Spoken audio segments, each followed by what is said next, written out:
आप पढ़ेंगे, पढ़ते पढ़ते ऐसे ऐसे नौकरी लेना है, ऐसे शादी करना है, ऐसे बच्चे पैदा कर लेना है, ऐसे एक दिन मर जाना है। ऐसा करेंगे आप एक अच्छे आदमी हैं। यदि इससे आप तनिक भी भिन्न करते हैं तो दुनिया आपको गलत कहेगी, आपका विरोध करेगी। ये पूरा तरह से गलत है। ये व्यवस्था सिर्फ बनी ही इसलिए है ताकि हमारा शोषण हो सके। क्रिकेट आपको क्यों दिखाया जाता है? ताकि देश की असली समस्याओं से आपका ध्यान हटा रहे, भोक्ता बन कर रहे हैं आप उनके नियंत्रक। उनकी उंगलियों में ऐसे, जैसे ये हाथ उंगली में देख रहे हो कि ऐसे नचाया जाए दुनिया को, बस ऐसे ही आप नाचते रहें। इसीलिए सब है, इसीलिए क्रिकेट है, इसीलिए एल्गोरिदम है। जानते हैं कि पढ़ेंगे तो हम सफल हो जाएंगे, मेहनत करेंगे तो सफल हो जाएंगे, लेकिन पढ़ाई नहीं हो पाती, मेहनत नहीं हो पाती। पता है क्यों? क्या पढ़ो, गीता ऐसे नहीं किए, उठा लिया गीता, ऐसे पूजा किया, ऐसे पढ़ रहा है। ऐसे नहीं। लाइब्रेरी में बैठकर तो सभी पढ़ते हैं साहब, आप पार्क में बैठकर पढ़ने लगे।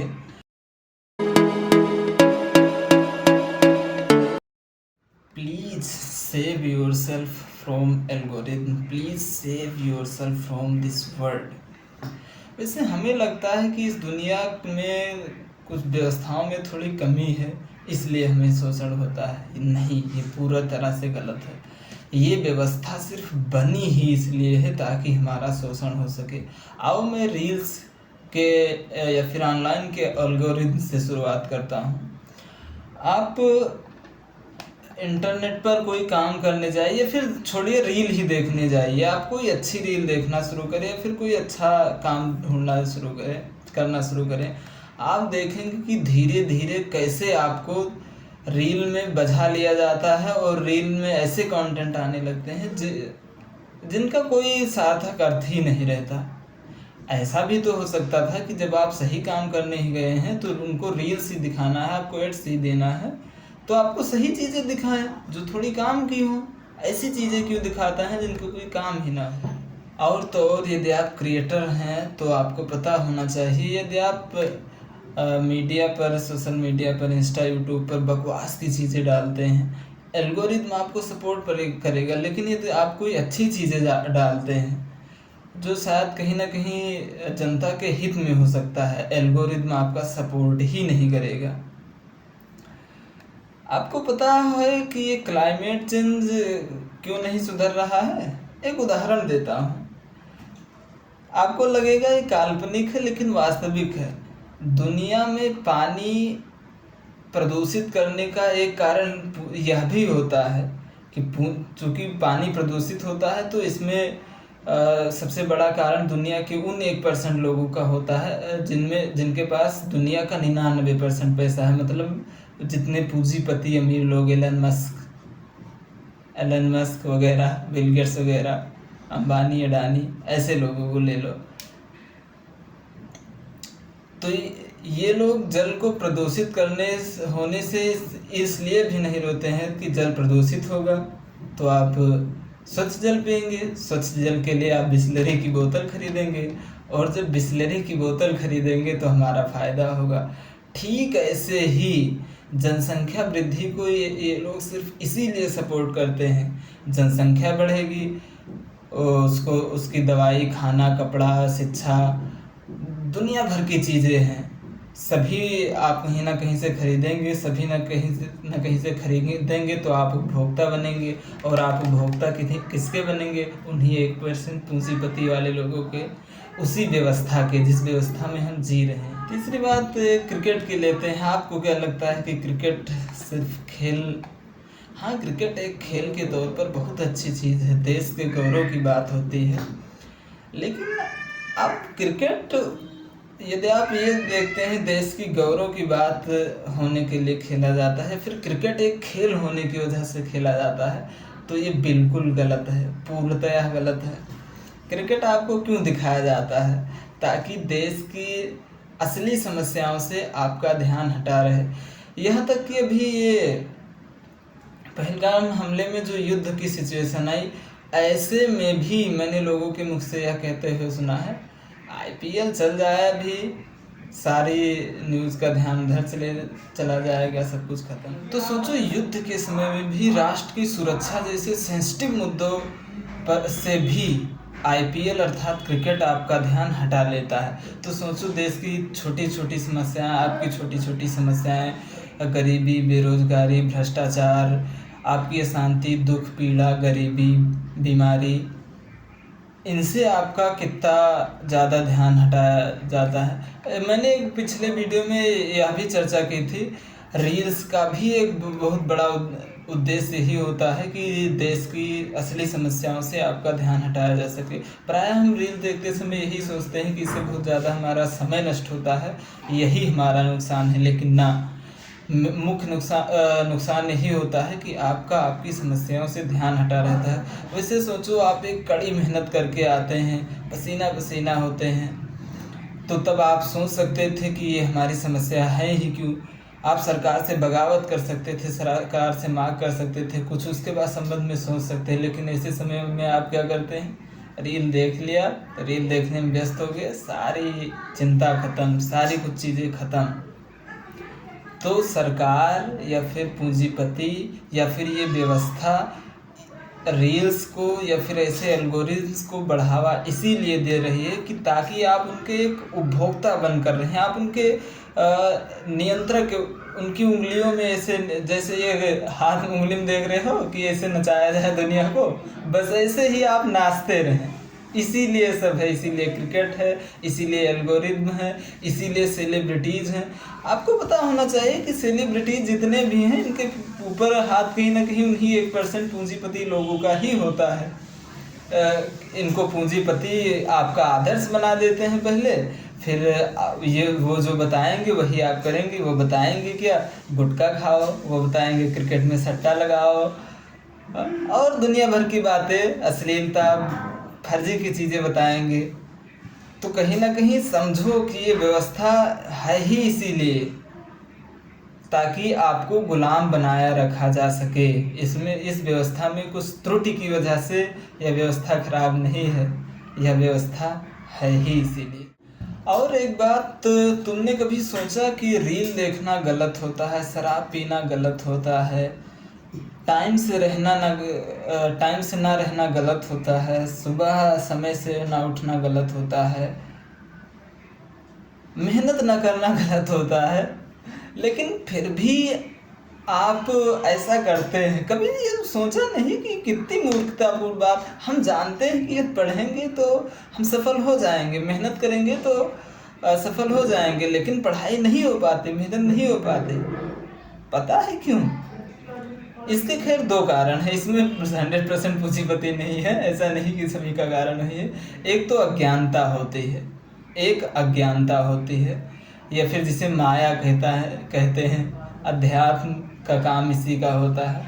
और एक तो पूंजीपति या फिर कुछ ये व्यवस्था इस चीज़ को सपोर्ट भी करती है, इन रील्स, एल्गोरिथम, सेलिब्रिटीज़, क्रिकेट और बाकी दुनिया भर की चीज़ों के माध्यम से आपको नियंत्रित करती है।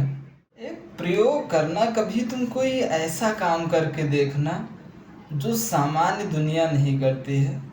जैसे घूमना ही एक बात है, दिन में तो सभी घूमते हैं, और थोड़ा सर वाली बात ले लें कि दिन में तो सभी घूमते हैं साहब, आप रात में निकल जाएं घूमने के लिए, या फिर लाइब्रेरी में बैठकर तो सभी पढ़ते हैं साहब, आप पार्क में बैठकर पढ़ने लगे। तो ये देखा जाए तो जैसे पढ़ना ही है, आपका चुनाव, आपका मन लाइब्रेरी में पढ़े, लेकिन आपका मन पार्क में पढ़े, लेकिन आप एक बार पार्क में बैठकर पढ़ के देखना, आपका वो लोग जो दिन भर गुटखा खाते हैं, सुबह 4 बजे अपना नेट ख़त्म करके सोते हैं, फ़ोन देखते हैं, सीटी बजाते हैं, वे लोग आपका इतना विरोध करेंगे, ये झुन्नू आई बड़ा पढ़ने। ऐसे तुम दुनिया का कोई भी काम जो सामान्य लोग नहीं करते हैं उसको करके तो देखना एक बार, तब तुम्हें स्मरण होगा कि आखिर ये दुनिया क्या होती है, आखिर ये समाज क्या होता है। तब आपको स्मरण होगा ये गुलामी क्या है। समाज की, दुनिया की व्यवस्था की एक फिक्स रूल है कि आप ये करेंगे, आप बड़ों का सम्मान करेंगे, पैर छुएंगे, आपका सम्मान बढ़ेगा, आपको अच्छा कहा जाएगा। यदि आप ऐसा नहीं करते हैं तो आप एक बुरे आदमी हैं। आप पढ़ेंगे, पढ़ते पढ़ते ऐसे ऐसे नौकरी लेना है, ऐसे शादी करना है, ऐसे बच्चे पैदा कर लेना है, ऐसे एक दिन मर जाना है। ऐसा करेंगे आप एक अच्छे आदमी हैं। यदि इससे आप तनिक भी भिन्न करते हैं तो दुनिया आपको गलत कहेगी, आपका विरोध करेगी। मतलब एक फिक्स लीक है। जैसे एक मशीन, एक कंप्यूटर का एक फिक्स सिस्टम रहता है कि ऐसे ऐसे करने से ये होता, ऐसे इस दुनिया में सब कुछ फिक्स है कि ऐसे ऐसे करोगे तो तुम्हारा ऐसे ऐसे होगा। तो बताओ, तुम एक मशीन ही ना हो ना, तुम्हारा सारा सिस्टम एक मशीन, तुम्हारा सारी चीज़ें तय हैं कि ऐसे ऐसे करोगे। तो यदि सारी तरफ से चीज़ें तय हैं तो कहीं ना कहीं तुम उसमें बंद नहीं हो, तुम उसमें गुलाम नहीं हो, बिल्कुल हो। कभी सोचा इतनी दुख, गरीबी, पीड़ा, अशांति, सोचो आपने पिछली बार अपनी माता जी के साथ बैठकर बात की है, आपको कितना वक्त हुआ जब आप उनसे आँख में आँख मिला के आप बात करने के लिए उनसे बैठे हो। आपको अपने लोगों से मिले कितने दिन हो गए? मिलते तो आप रोज़ हैं, बात करते हैं, लेकिन कभी बात करने के लिए कि यार चलो नहीं, सचमुच दिल से क्या हाल चाल है उसका, ऐसा आपने कभी पूछा? नहीं। आप हमेशा, आप छोटे थे, होमवर्क का डर स्कूल में, बड़े हुए एग्ज़ाम का डर, और बड़े हुए पैसा का डर, शादी का डर, बच्चों के पढ़ाने का डर, पद प्रतिष्ठा का डर। एक व्यक्ति की पूरी ज़िंदगी हमेशा दुख में बीतती है। यहाँ तक कि बड़े लोगों को भी देख लो, आपको क्या लगता है नरेंद्र मोदी जी का जीवन बहुत सुखमय है? इतना काम वो तो वही जानते होंगे। मतलब कुल मिलाकर जीवन में कहीं आपको शांति नहीं मिलती है। जैसा कि बुद्ध ने कहा कि जीवन दुखमय है। ऐसा सब क्यों होता है? जीवन दुखमय क्यों है पता है? क्योंकि तुम दुनिया के गुलाम हो, तुम व्यवस्था के गुलाम हो। तुम्हारे अंदर इतनी हिम्मत है ही नहीं कि तुम व्यवस्था से हटकर कुछ कह सको। इतना तो हो गई समस्या। अब मैं और कितने उदाहरण दूं और कितनी चीज़ें बताऊं? आप खुद एक बार पढ़िए, किताबें पढ़िए, ध्यान से दुनिया को समझिए। आप खाली बैठिए तो रील मत देखिए, मोबाइल रख दीजिए, किसी मुद्दे पर चिंतन मनन कीजिए, आप ध्यान कीजिए। जब आप स्वयं जाग पाएंगे, जब आप स्वयं चीज़ों को देखेंगे, जब आप देख पाएंगे कि हमारी गुलामी कहाँ है, हमारी असली समस्याएं कहाँ हैं, तब आपको स्वतः पता चल जाएगा कि we are in rat trap, एक चूहेदानी में है जिसमें बंद है। अब ये तो हुई आपकी गुलामी की चीज़ें। अब ये हुई दुनिया, ये हुई एल्गोरिथम जिसमें आपको फंसा कर रखता है। सारांश देखा जाए तो कुछ एक व्यवस्था है, कुछ उसमें लोग हैं, वो फिक्स एकदम, ऐसे जैसे खिलौना ऐसे ऐसे नचाया जाता है ना, वैसे कुछ रूल्स बना दिए हैं। उसी में आप नाच रहे हैं, ठीक उसी में आप नाच रहे हैं, उसके बाहर नहीं देख पा रहे हैं। एक कहानी के माध्यम से समझाऊं।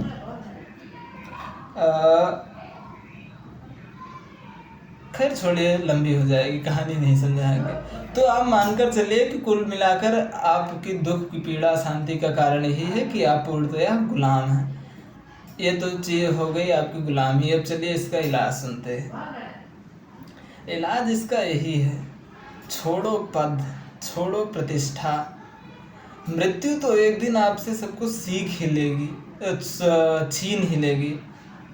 मृत्यु आएगी तो आपका तनिक भी इंतजार नहीं करेगी। यदि आप अपने जीवन का सर्वस्व दे दें और बस कहें कि मैं एक पल और जीना चाहता हूँ, मैं आज नहीं कल मरना चाहता हूँ, मृत्यु आपसे ऐसा नहीं करेगी। आपका जन्म हुआ, आपसे पूछा, आपकी इच्छा, आपके जन्म में आपकी इच्छा नहीं थी, आपसे कभी नहीं पूछा गया कि आप पैदा होना चाहते भी हैं या नहीं, आप जीना चाहते हैं भी या नहीं। तो इसका परिणाम यह है कि जागो, उठो जागो, जैसा कि स्वामी विवेकानंद जी ने कहा था, उठो जागो और तब तक न रुको जब तक लक्ष्य प्राप्ति न हो जाए। गीता पढ़ो। गीता ऐसे नहीं कि ये उठा लिया गीता, ऐसे पूजा किया, ऐसे पढ़ रहा है, ऐसे नहीं।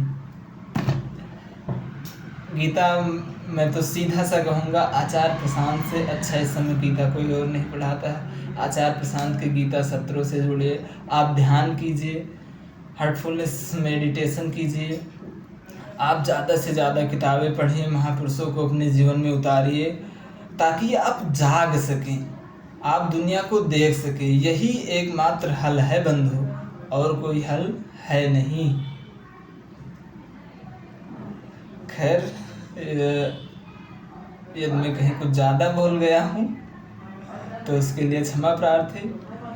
और यदि हमारे ओपिनियन नहीं, यदि हमारी किसी बात में आपको तनिक भी संदेह हो तो कमेंट सेक्शन आपके लिए खुला है। आप तुरंत बताइए, अपने विचार रखिए। आपने वीडियो को अंत तक देखा, इसके लिए फ़ायदा तो आपका ही है, लेकिन फिर भी आपका धन्यवाद। Thank you.